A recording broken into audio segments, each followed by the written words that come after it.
बिस्मिल्लाहिर्रहमानिर्रहीम बिस्मिल्लाहिर्रहमानिर्रहीम। कुरैश मक्का ने, जो कि रसूल अल्लाह सल्लल्लाहु अलैहि वसल्लम की दावत से बहुत परेशान थे, उन्होंने फैसला किया कि यहूदियों से राब्ता किया जाए, क्योंकि वो अहले किताब है और जिनका दावा यह भी है कि उनके पास गुजरे जमानों के पैगंबरों का इल्म भी है। लिहाजा वो कुरैश को बताएं कि किस तरह रसूल अल्लाह सल्लल्लाहु अलैहि वसल्लम की नबूवत से मुतल्लिक यहूदियों के इल्हामी कुतुब या रवायात में कोई जिक्र मौजूद है। कुरैश के वफ्द ने नसर बिन हारिस और अकबा बिन मोहित की क़यादत में यसरब या मदीना पहुंचकर यहूदी उलमा को अपनी आमद का मकसद बयान किया। यहूदियों ने उनसे रसूल अल्लाह सल्लल्लाहु अलैहि वसल्लम से मुतालिक वाक़यात सुन के कहा कि इन तमाम बातों को छोड़ो, हम तुम्हें 3 सवालात बताते हैं, जाके उनसे यानी रसूल अल्लाह सल्लल्लाहु अलैहि वसल्लम से पूछो। अगर सही जवाब मिल जाएं तो समझ जाना कि वो अपने दावाए नबूवत में सच्चे हैं और तुम पर उनकी अताअत फर्ज होगी, और अगर वो जवाब देने में नाकाम रहे तो तुम आजाद हो, जो चाहे करो उनके साथ। वो सवालात जो यहूदियों ने कहा कि जाके पूछो रसूल अल्लाह सल्लल्लाहु अलैहि वसल्लम से, वो कुछ ये थे। रूह से मुतालिक बयान फरमाइए, ये पहला सवाल था, रूह क्या है। दूसरा सवाल यह था कि उन चंद नौजवानों पे क्या गुजरी जो काफिर बादशाह के खौफ से जाके छुप गए थे, यानी साबिक कहफ। और तीसरा सवाल यह था कि उस शख्स का हाल बयान करें जो मशरिक से मगरिब तक फतूहात करता चला गया। कुरैश का वफ्द ये 3 सवालात लेकर वापस मक्का पहुंचा और तमाम कबीले को जमा करके उलमाए यहूद से की गई गुफ्तगू से उन्हें आगाह किया और फिर राय दी कि अब हमारा रसूल अल्लाह सल्लल्लाहु अलैहि वसल्लम के बारे में फैसला करना आसान हो गया है, क्योंकि यहूदियों के उन सवालात का जवाब सिर्फ वही शख्स दे सकता है जिसके पास खुदा की वही आती है। चुनांचे कुरैश ने रसूल अल्लाह सल्लल्लाहु अलैहि वसल्लम की खिदमत में हाजिर होकर तीनों सवालात पेश किए और फिर रसूल अल्लाह सल्लल्लाहु अलैहि वसल्लम ने उनके जवाब दिए और अल्लाह ताला ने सूरह कहफ का नज़ूल फरमाया और इन सवालात के जवाब उसमें दिए। इन सवालों में से एक सवाल जुल्करनैन के बारे में था और वो तुझसे दरियाफ्त करते हैं कि जुल्करनैन का हाल बताओ।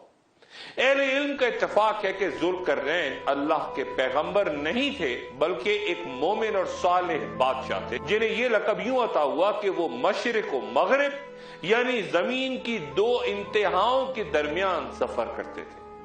कुछ मुअर्रिखीन के मुताबिक उन्हें यह लकब उनके रोम और फारिस पर हुक्मरानी के बायस अता हुआ और चंद के नजदीक इस नाम की वजह उनका 2 सदियों तक जिंदा रहना है। एक रवायत यूं भी है कि उन्हें अल्लाह ने कौम की तरफ दावत के लिए भेजा तो अहले कौम ने उनके सर के दोनों जानिब ज़रबें लगाई, जिसकी वजह से उनका नाम जुल्करनैन पड़ गया। और यह भी कहा गया कि वो चूंकि अपने बालों को हमेशा 2 हिस्सों में तकसीम करके उनकी मुंडियां बना के कंधों में रखते थे, इसलिए उन्हें जुल्करनैन कहा गया। और कुछ मुफस्सिरीन के नजदीक चूंकि अहले अरब सर के बालों की बनाई हुई मुंडियों को करनैन कहते हैं, इसलिए यह नाम मकबूल हो गया। एक अरसे तक यह बहस होती रही कि क्या सिकंदर, जिसका ताल्लुक मकदोनिया से था, क्या वो जुल्करनैन था या फिर साइरस आजम दरअसल जुल्करनैन थे।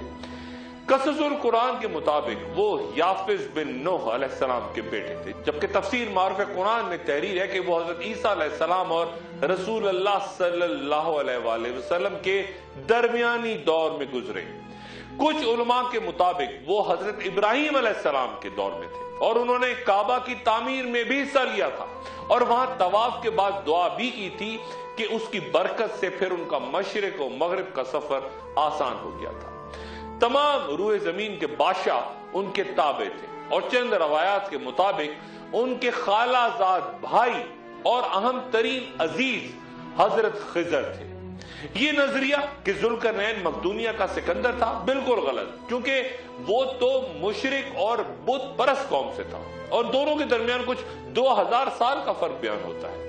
सिकंदर की कोई काबिल जिक्र फतूहात मगरिब की जानिब नहीं, जैसा कि जुल्करनैन की बयान होती है, जबकि कई माहिरीन इसराइलियात जब बनी इसराइल में किसी शख्स को तलाश करते हैं जो अजीम फातेह भी गुजरा हो और उसका ताल्लुक भी बनी इसराइल से हो, तो दूसरा नाम तारीख में साइरस आजम का आता है।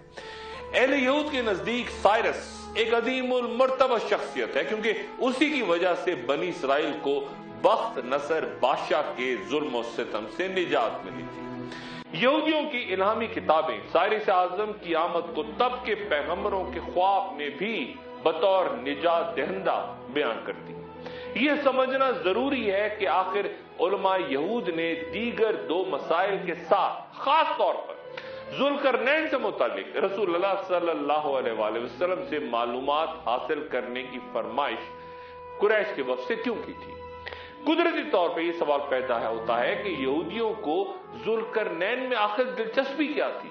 یقیناً ذوالقرنین کی شخصیت بنی اسرائیل کے لیے اہم رہی ہوگی، اور تبھی وہ بابل کی غلامی سے نجات دلاتے سائرس، جسے خورس وہ کہتے ہیں، اسے ذوالقرنین تصور کرتے ہیں۔ اور کئی مسلمان علماء کا بھی یہی کہنا ہے کہ جو خصوصیات ذوالقرنین کی بیان ہوئی وہ سائرس اعظم پہ پوری اترتی ہیں، لیکن اکثر مفسرین اس بات سے شدید اختلاف کرتے ہیں۔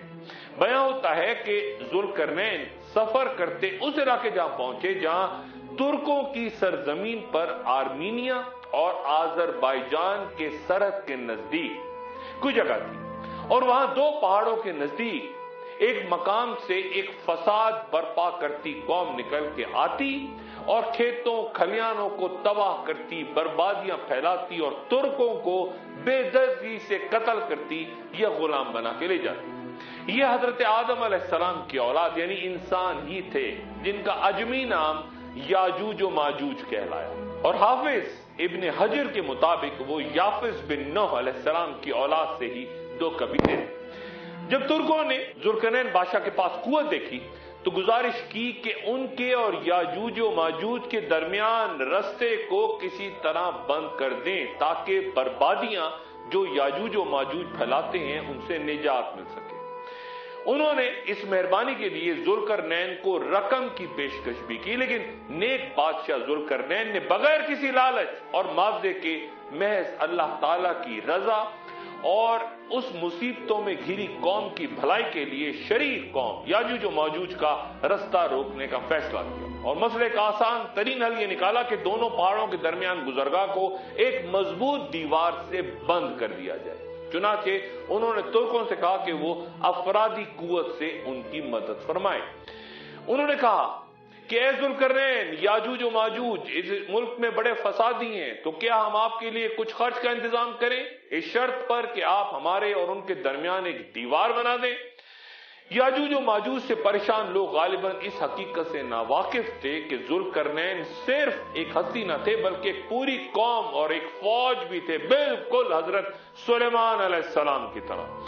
بادشاہ نے لوہے کے بڑے بڑے ٹکڑے دونوں پہاڑوں کے درمیان کھڑے کر دیے اور ان لوگوں سے کہا کہ ان پر الاؤ جلاؤ، آگ، اور جب لوہے کی چادریں شدید حرارت سے سرخ ہو گئیں تو ذوالقرنین بادشاہ نے کہا کہ مجھے پگھلا ہوا تانبا فراہم کرو تاکہ میں اسے ان چادروں پہ ڈال دوں۔ اس طرح لوہے کے بڑے بڑے ٹکڑے مضبوطی سے آپس میں جڑ گئے اور ایک سخت ناقابل تسخیر پہاڑ جیسی دیوار بلند ہو گئی جس پہ چڑھنا یاجوج و ماجوج کے لیے ناممکن تھا، اور اس کی مضبوطی کی باعث اسے توڑنا یا کھودنا بھی۔ اس طرح ذوالقرنین نے یاجوج و ماجوج کے رستے کو بند کر دیا۔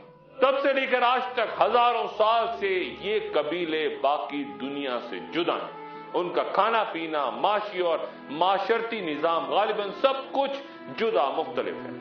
وہ مسلسل دیوار گرا کر یا اس میں سوراخ کر کے باقی دنیا سے آ ملنے کی کوشش میں مصروف رہتے ہیں، اور جب ان کا تھوڑا سا حصہ رہ جاتا ہے اور سورج غروب ہونے لگتا ہے تو وہ دیوار میں کافی سوراخ کر چکے ہوتے ہیں، لیکن پھر ان کا امیر انہیں واپسی کا حکم دیتا ہے کہ واپس چلو، اب باقی کام کل کریں گے، کل صبح کے۔ لیکن اگلے روز جب وہ دوبارہ آتے ہیں تو دیوار پچھلے روز سے زیادہ مضبوط ہو چکی ہوتی ہے۔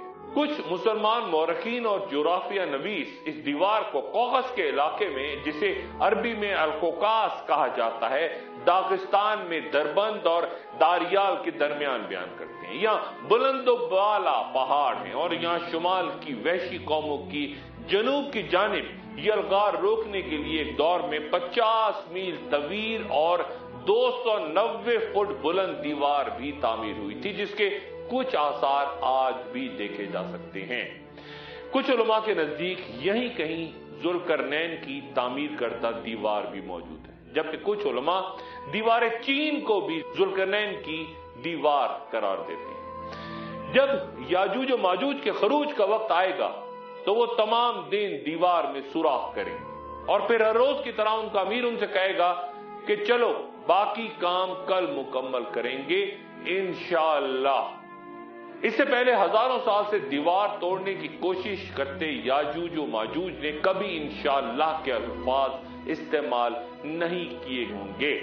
वो ये अल्फाज गालिबन फरामोश कर चुके हैं, लेकिन इन मुबारक अल्फाज की अदायगी के बाद जब अगले रोज याजूज और माजूज वापस आएंगे तो दीवार में मौजूद सुराख हर रोज के बरखिलाफ, जैसा कि वो खुद ब खुद बंद हो जाता है, अपनी जगह मौजूद होगा, उसी तरह जिस जगह वो एक रोज पहले छोड़ के गए थे। इंतहाई पुरजोश याजूज और माजूज तेजी से उस दीवार को उसी सुराख की जगह दोबारा तोड़ने की कोशिश करेंगे और सूरज गरूब होने से पहले हजारों साल से तामीर वो मजबूत दीवार जिसे जुल्करनैन ने तामीर किया था, ये शरीर कौम उससे आगे ना बढ़ सके, उसे रोक के रखा था, वो दीवार जमी बोस हो जाएगी और याजूज और माजूज का खरूज होगा।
हजारों लाखों करोड़ों की तादाद में ये कौम बाहर निकलकर फैलती चली जाएगी और जमीन के जिस हिस्से से भी वो गुजरेंगे तबाहियां फैलाते चले जाएंगे, बर्बादियां, और मखलूक खुदा को अपने शर और फसाद का निशाना बनाएंगे। गोया अल्लाह ताला ने उन्हें दिन रात मुसलसल दीवार तोड़ने से रोक रखा है, वरना ये बहुत पहले दीवार गिरा चुके होते। और अल्लाह ताला ने उनसे ये तौफीक और ताकत भी छीन रखी है कि वो दीवार फलांग सके या इंशाअल्लाह कह सके। उलमा का कहना है कि उनके अमीर की जबान पर इंशाअल्लाह के अल्फाज अचानक और उनके मानी जाने बगैर वक्त मुकर्ररा पर आ जाएंगे। जब उनका पहला गिरोह भागता हुआ झीले तबरिया से गुजरेगा तो हदीस मुबारक के मुताबिक हजरत नवास बिन समान रजी अल्लाह ताला अन्हु से रवायत है कि रसूलुल्लाह सल्लल्लाहु अलैहि वसल्लम ने फरमाया कि अल्लाह ताला याजूज और माजूज को भेजेगा तो वो हर तरफ दौड़ते हुए आएंगे।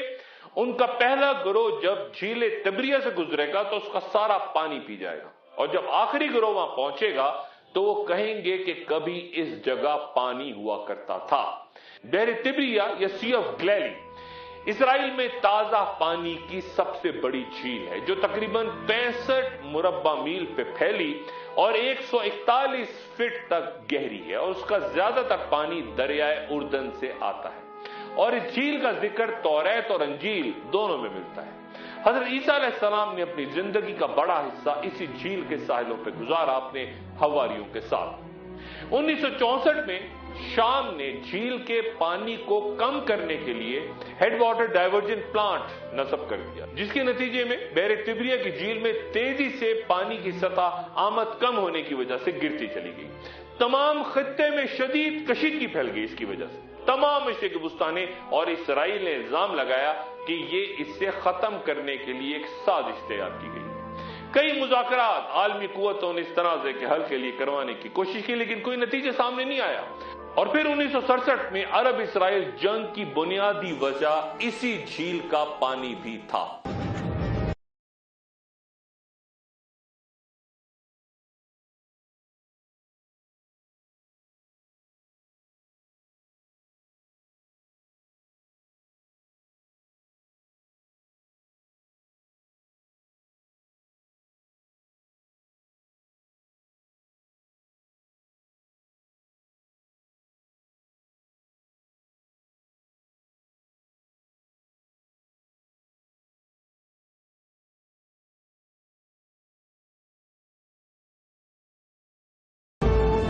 جنگ کے دوران اسرائیل نے شام کی گولان پہاڑیوں پہ قبضہ کر لیا، اور جنگ بندی کے بعد ہر سال اسرائیل اردن امن معاہدے کے تحت بہت سا پانی جھیل میں چھوڑا جاتا ہے، اور ہر روز اسرائیلی حکومت پانی کی سطح یعنی یہ بتانے کے لیے کہ جھیل میں پانی کتنا ہے اس وقت اپنی ویب سائٹ پہ اعداد و شمار جاری کرتی ہے، لیکن سرکاری اعداد و شمار سے قطع نظر رفتہ رفتہ جھیل کی سطح یعنی اس پہ پانی کم ہوتا جا رہا ہے، سطح گر رہی ہے۔ اس علاقے سے گزر کے یاجوج و ماجوج جبل حمر تک پہنچیں گے، جو دراصل بیت المقدس ہے، قتل و غارت کرتے، فتنہ پھیلاتے۔ یاجوج و ماجوج کے مرد، عورتیں اور بچے پھر اعلان کریں گے کہ جس طرح زمین پر ہمارا قبضہ ہو چکا، اس طرح ہم آسمانوں پر بھی قبضہ کریں گے، اور اس دوران کفر اس حد تک بڑھ جائے گا کہ وہ آسمانوں کی طرف تیر چلانا شروع کر دیں گے، جو کہ خون سے رنگین ہو کر واپس زمین پر گریں گے۔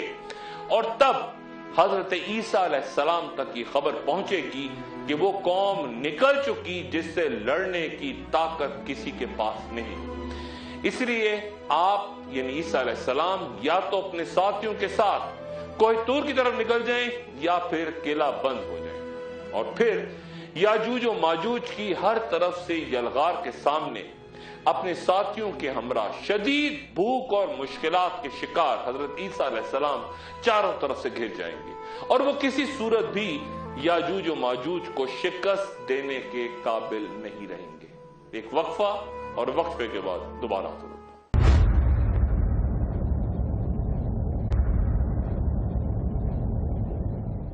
خوش آمدید۔ حضرت نوح علیہ السلام کے 3 بیٹے تھے، سام جن سے عرب اور یہودی نسل چلی، حام جن کی نسل سے ایرانی، ہندوستانی، یونانی، جرمنز اور آریہ قوم پیدا ہوئی، اور یافت جس کے 12 بیٹوں میں سے 2 کا نام یاجوج و ماجوج تھا، اور آگے ان کی نسل بھی یاجوج و ماجوجی کہلائے گی۔ 2 الگ الگ قبیلے لیکن ساتھ ساتھ ہی رہا کرتے تھے۔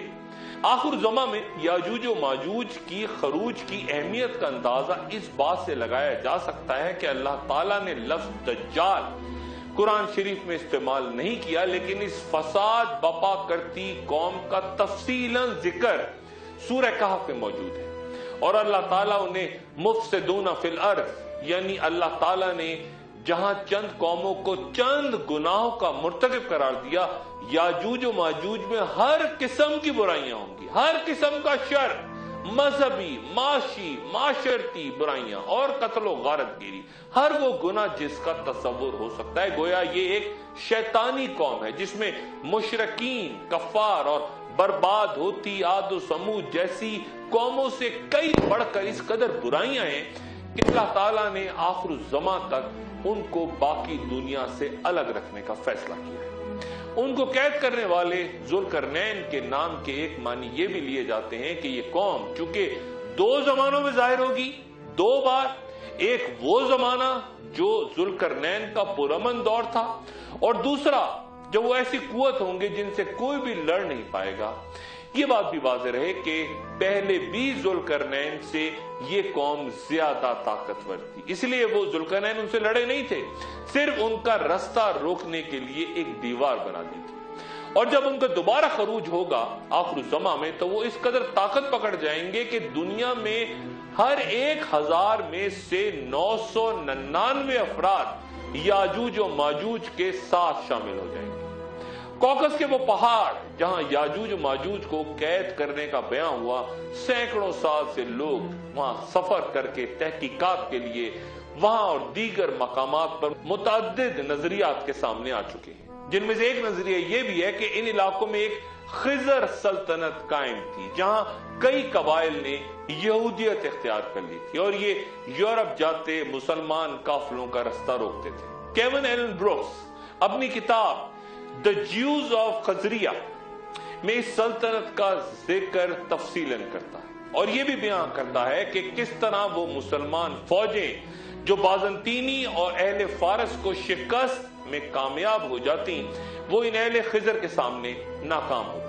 اس علاقے سے بڑی تعداد میں پہلے یہودی روس اور یورپ اور پھر اسرائیل کو ہجرت کر گئے، اور کئی علماء کے نزدیک یاجوج و ماجوج بھی سلطنت خضر کے علاقے میں قید ہو گئے تھے، اور وہیں مقیم مختلف مذاہب کے لوگوں کا باہمی اتحاد جو آج مسلمانوں کے خلاف دنیا بھر میں ہمیں نظر آتا ہے اس نے وہیں جنم لیا۔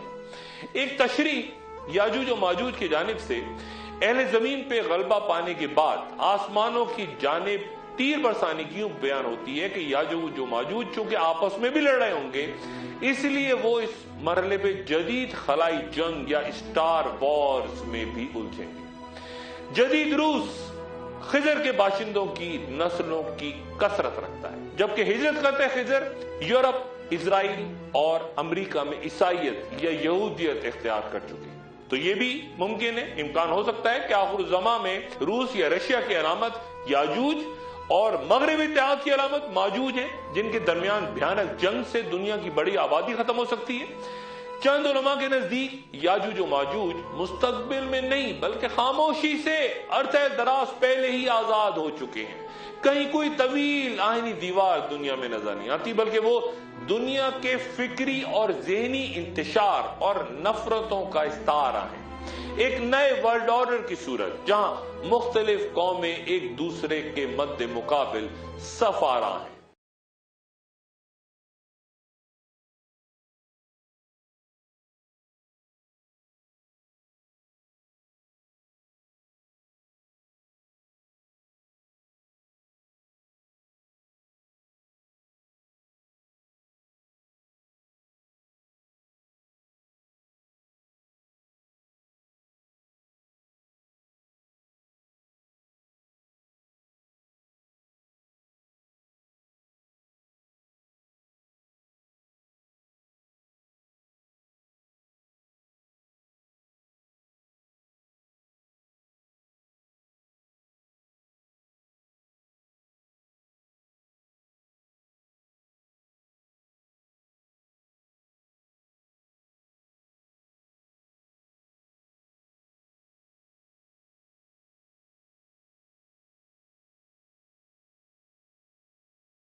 جو شخصیات یاجوج و ماجوج کے خروج ہو جانے پہ بضد ہیں وہ یہ بھی کہتی ہیں کہ وہ رسول اللہ صلی اللہ علیہ وآلہ وسلم کی حیات مبارکہ میں ہی دیوار توڑ کے نکل آئے تھے، اور وہ متعدد احادیث کو دلائل کے ساتھ پیش کرتے ہیں۔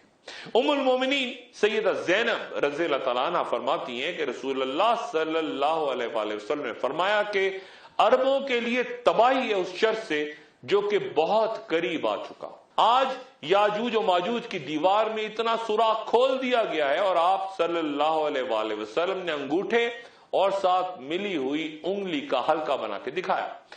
سیدہ زینب رضی اللہ تعالیٰ عنہ فرماتی ہیں کہ یا رسول اللہ کیا اس وقت ہم ہلاک ہو جائیں گے حالانکہ ہم میں بہت سے نیک لوگ ہوں گے؟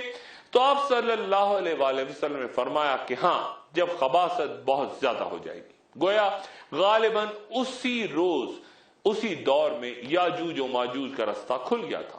اور پھر ایک اور حدیث حضرت ابو ہریرہ رضی اللہ تعالیٰ عنہ سے روایت ہے کہ رسول اللہ صلی اللہ علیہ وآلہ وسلم نے فرمایا کہ یاجوج و ماجوج کے لیے دیوار میں سوراخ کر دیا گیا ہے۔ اور پھر حضرت ابو ہریرہ رضی اللہ تعالیٰ عنہ نے اپنے ہاتھ کی انگلیوں سے 9 کی گرہ بنا کے دکھائی۔ याजूज और माजूज की रिहाई की एक और अलामत पूरी दुनिया और खुसूसन बहरे तिबरिया के पानी का तेजी से कम होना बयान किया जाता है। अगर झील का पानी खुश्क हो जाए तो यहूदी समंदर के पानी को मीठा बनाकर इस्तेमाल कर सकते हैं, लेकिन फलस्तीनियों के पास कोई मुतबादिल मौजूद नहीं। और जैसा कि हदीस में झील का पानी याजूज और माजूज के पीने के बायस खत्म होना बयान हुआ है, तो तेजी से मौजूदा दौर में यहां पानी की कमी को भी अलामती तौर पर उस हदीस से तशबीह दी जा सकती है। या फिर याजूज और माजूज के बारे में एक और इंकिशाफ जो हमारे सामने है। जिस बस्ती को हमने तबाह कर दिया था उसके बाशिंदों पर पाबंदी है कि वो वहां नहीं जा सकते जब तक कि याजूज और माजूज ना खुल जाएं, और वो तुम्हें बुलंदियों से उतरते नजर आएंगे। किस बस्ती की तरफ इशारा हो रहा है जो तबाह हो गई और उसके बाशिंदों पर पाबंदी कि वो वहां नहीं जा सकते?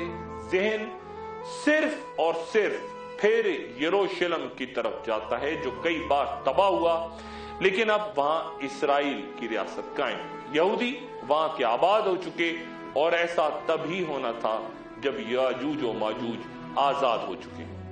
जो लोग दीवार चीन को जुल्करनैन की तामीर करता दीवार करार देते हैं वो गलती में है, क्योंकि जुल्करनैन ने ये दीवार याजूज और माजूज को रोकने के लिए बनाई थी, जबकि तारीख इंसानी का ये नादिर नमूना दीवार चीन उसे वहां के हुक्मरानों ने, जो कि शुमाल मशरिकी साहिल से शुरू होकर वस्ते तीन तक जाती है, उसकी तामीर मुख्तलिफ पहाड़ों की चोटियों से होती हुई मशरिकी चीन और मगरबी चीन तक हजारों मीलों पर मुहित है। उसे शुमाल से हमलावर होते लश्करों से रोकने के लिए बनाया गया था, जबकि याजूज और माजूज की दीवार दो पहाड़ों के दरमियान उनका रास्ता रोकने के लिए बनाई गई थी। याजूज और माजूज की दीवार को आखिर-उज़्ज़मा में अल्लाह ताला वक्त मुकर्ररा पे तोड़ेंगे, लेकिन दीवार चीन माजी में कई दफा मुतअद्दिद मकामात पे टूट चुकी है। लेकिन अगर ये दीवार जुल्करनैन की तामीर करदा दीवार याजूज और माजूज को रोकने के लिए कहीं दुनिया में मौजूद है पहाड़ों के दरमियान, तो हमें नजर क्यों नहीं आती? एक वक्फे के बाद दोबारा हाजिर होते हैं। खुशामदीद। जमीन के तमाम हिस्सों की मार्फत और उनमें मौजूद सारी मखलूकात का अहाता सिर्फ अल्लाह ताला के ही इख्तियार में है, जिसने अपने इल्म से हर चीज की लाज रखी है। अगर हम आज याजूज और माजूज की दीवार या दज्जाल की जगह या दीगर मखलूकात को मालूम नहीं कर सकते, ढूंढ नहीं सकते, तो इसका यह मतलब हरगिज नहीं कि वो मौजूद नहीं हो सकता है। अल्लाह ताला ने खुद ही लोगों को याजूज और माजूज और उसकी दीवार से उजल रखा हो। यह भी मुमकिन है कि अल्लाह ताला ने उनके और लोगों के दरमियान बाज ऐसी अशिया हायल कर दी हो जो उन्हें देखने में रोकती हो, जैसा कि बनी इसराइल के साथ हुआ। जब अल्लाह ताला ने उन्हें मैदान तिया में भटकने के लिए छोड़ दिया तो वो जमीन के एक छोटे से हिस्से में 40 साल तक भटकते रहे और लोगों को इसके बारे में इल्म ही ना हो सका, हत्ता कि वो मुद्दत ही खत्म हो गई।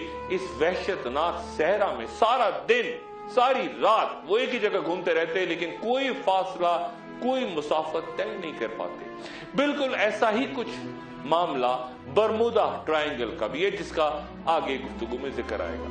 हजरत अबू हुरैरा रज़ी अल्लाह अन्हु से रवायत है कि रसूल अल्लाह सल्लल्लाहु अलैहि वसल्लम ने फरमाया कि लोगों पर एक वक्त ऐसा भी आएगा कि आदमी अपने चचाजाद भाइयों और रिश्तेदारों को बुला के कहेगा कि जिस जगह आसानी हो, सहूलत हो, चले जाओ, कुछ कर लो, और मदीना उनके लिए बेहतर है। काश वो लोग जान लें, कसम है उस जात की जिसके कब्जे में मेरी जान है, अल्लाह वहां से किसी को भी नहीं निकालेगा सवाए उसके जो वहां से आराज करेगा, तो अल्लाह उसकी जगह उसे आबाद फरमाएंगे जो उससे बेहतर होगा। आगाह रहो कि मदीना एक भट्टी की तरह है जो खबीश है, यानी मैल कुचैल को बाहर निकाल देता है, और कयामत कायम नहीं होगी यहां तक कि मदीना अपने में से बुरे लोगों को बाहर निकाल फेंकेगा, जिस तरह लोहार की भट्टी लोहे की मैल कुचैल को बाहर निकाल देती है। गोया आखिर ज़मां की बड़ी निशानी यह भी है कि लोग मदीना मुनव्वरा से कूच करना शुरू कर देंगे, वहां से निकलना शुरू कर देंगे। मदीना मुनव्वरा सरजमीन हिजाज का मशरिकी शहर बहर अहमर के साहिलों से तकरीबन 250 किलोमीटर दूर। इसका नाम यसरब और इस नाम से कुरान शरीफ में भी इसे पुकारा गया है और ये मुसलमानों के लिए मुकद्दस तरीन मकाम है मक्कातुल मुकर्रमा के बाद, जो कि 600 साल कबल मसीह से आबाद है। और यहूदियों के रोमनों से शिकस्त के बाद यहाँ कई यहूदी कबाइल यरूशलेम से आके आबाद हो गए थे मदीना मुनव्वरा में। गुमशुदा कबाइल के तस्करे में मैं ये बात कह चुका हूं। रोमन शहंशाह ने यहां भी यहूदियों को कत्ल करने के लिए अपनी फौजें भेजी थी, लेकिन कुछ यहूदी बच के छुप के यहां बसने में, आबाद होने में कामयाब हो गए थे। जब रसूल अल्लाह सल्लल्लाहु अलैहि वसल्लम तशरीफ लाए तो यह शहर इतना बड़ा था जितनी आज सिर्फ मस्जिद नबवी है। हजरत अबू हुरैरा बयान फरमाते हैं कि रसूल अल्लाह सल्लल्लाहु अलैहि वसल्लम ने फरमाया कि तुम लोग मदीना को अच्छे हाल में छोड़ोगे, फिर वहां वहशी जानवर यानी दरिंदे और चरिंदे ही छा जाएंगे। यानी आखिर ज़मा में लोग तब मदीना छोड़ के चले जाएंगे जब वहां फिर रिहाइश के मुकम्मल इम्कानात मौजूद होंगे, यहाँ के पल अच्छे होंगे, जिंदगी अच्छी गुजर रही होगी, लेकिन फिर अचानक कोई फितना और सख्ती पेश आएगी कि तमाम लोग मदीना छोड़ेंगे। आहिस्ता आहिस्ता नकल मकानी के बायस एक वक्त ऐसा आ जाएगा जब मदीना खाली रह जाएगा, वीरान, कोई एक शख्स भी वहां नहीं बचेगा। मसाजिद, घर, कोई इंसान वहां नजर नहीं आएगा, सिर्फ दरिंदे और हैवानात वहां फिर रहे होंगे, लेकिन उन्हें रोकने और भगाने वाला कोई नहीं रहेगा। आखिर ज़मा की एक अहम अलामत मदीना मुनव्वरा की मुकम्मल वीरानी है, मुकम्मल वीरानी। अगली नशिश में फिर मुलाकात होगी। अपना दोस्तों, रिश्तेदारों, गिरदनवाह के लोगों का सब ख्याल रखिएगा। अल्लाह।